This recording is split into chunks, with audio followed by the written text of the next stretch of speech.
Install WordPress on your local computer. In this video tutorial, we are going to see how you can install WordPress on your local computer, step by step. So let's get started. So first install a local server, XAMPP, then download WordPress, copy it and go to local disk C, XAMPP and it docs. Here paste your WordPress folder. Then extract its file here. Once done, open the folder and here you can see all its files. Now go to Google and search for localhost, WordPress.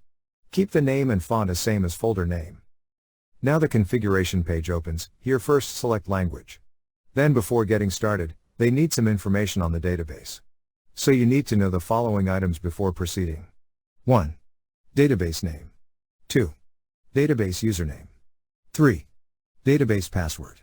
4. Database host. 5. Table prefix.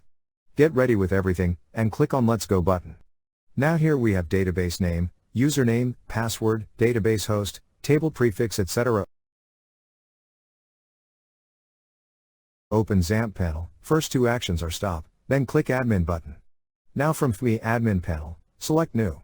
Now here copy database name from WordPress and paste it here, and create.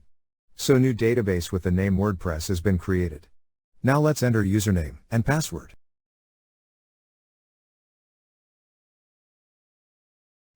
Host has already been entered with table prefix and click submit. Once done and if you are ready, click on run the installation. So on welcome page, enter site title, username, password, confirm password, enter your email and click install WordPress.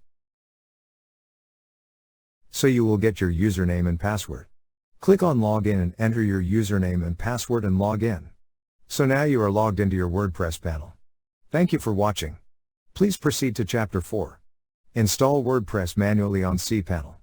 Inside that video, we are going to see how you can install WordPress manually on cPanel, step by step. See you in the next tutorial.